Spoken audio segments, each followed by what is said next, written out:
Every investigation begins with one moment. A phone rings, a police vehicle arrives, and one officer steps into a scene that will decide the fate of an entire case.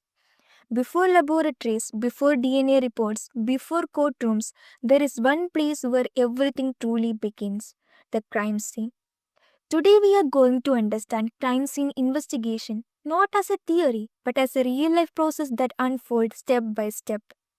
From the first responding officer to securing the scene to the preliminary survey or initial walkthrough, because one mistake in the first hour can destroy evidence forever. So, first, what exactly is crime scene investigation? Crime scene investigation or CSI is the systematic process of recognizing the crime scene, securing it, documenting it, searching it, and preserving physical evidence. The goal of CSI is simple but powerful: to protect the truth. Crime scene investigation always happens before forensic laboratory work. Crime scene investigation generally follow these steps. Initial response by the first officer: securing and protecting the crime scene, separating and controlling witnesses, observing and scanning the scene, documenting the scene, searching for evidence, collecting and packaging evidence, maintaining chain of custody, crime scene reconstruction. Each step built on the previous one. And here is something very important to remember. If CSI is done poorly, even the best forensic laboratory cannot save the case. You can have the most advanced DNA lab, but if evidence is contaminated, disturbed, or lost at the scene, science becomes helpless. So remember this line: forensic science does not begin in the lab, it begins at the crime scene. Now let's talk about the most critical person in any investigation: the first responding officer. The first responding officer is the first official authority to reach the crime scene. This could be a police officer, a patrol officer, or sometimes a local authority. They are not necessarily forensic experts, but their role is extremely powerful. Think of them as the temporary guardian of the crime scene. Responsibilities of the first responding officer. First, personal safety. The officer must ensure there is no immediate danger, such as an armed suspect, fire, or hazardous material. Second, medical assistance. If the victim is alive, saving life comes first.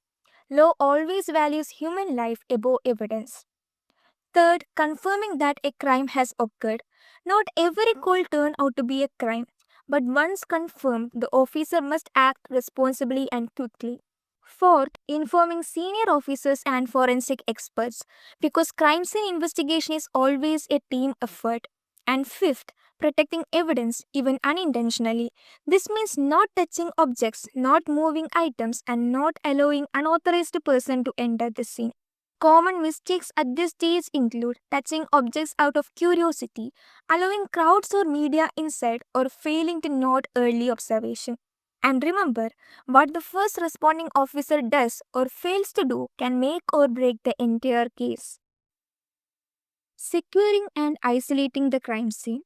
Once a crime is confirmed, the next step is securing and isolating the crime scene. Securing the scene means preventing evidence loss, contamination, or tampering. This is done using crime scene tape, physical barriers, and controlled access. Investigators create two zones: the inner perimeter where the actual crime occurred, the outer perimeter to control public movement. Only authorized personnel are allowed inside. Every entry and exit must be recorded. Why is this so important? Because one unnecessary footprint, one careless touch, or one curious bystander can permanently erase crucial evidence. Preliminary survey or initial walkthrough. After securing the scene, investigators move to the preliminary survey, also known as the initial walkthrough. This is the first careful and controlled entry into the crime scene. At this stage, no evidence is collected, nothing is moved, only observation takes place.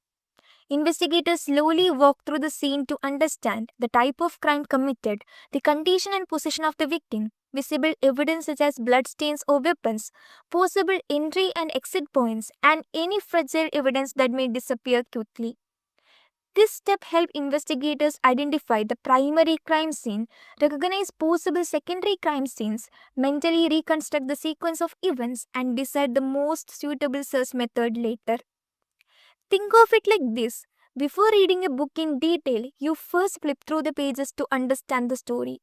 That is exactly what the preliminary survey does. Why these steps matter? Every step we discuss today exists for one reason: to protect the integrity of evidence. If the first response is careless, if the scene is not properly secured, or if observation is rushed, evidence is lost, evidence is contaminated, evidence becomes questionable in court. Courts do not look only at what evidence was collected, they also examine how it was collected. If the defense can show that the scene was unsecured, too many people had access, or procedures were not followed, then even strong scientific evidence can be rejected. That's why crime scene investigation is not just science, it is discipline, patience, and procedure. So remember this: every forensic case stands on what happens in the first few hours at the crime scene. Before microscopes and machines come observation and control. In the next video, we will dive deeper into crime scene documentation, why notes, sketches, photographs, and even 3D documentation are the backbone of every investigation. Until then, stay curious, stay observant, and stay tuned to Decode Forensic.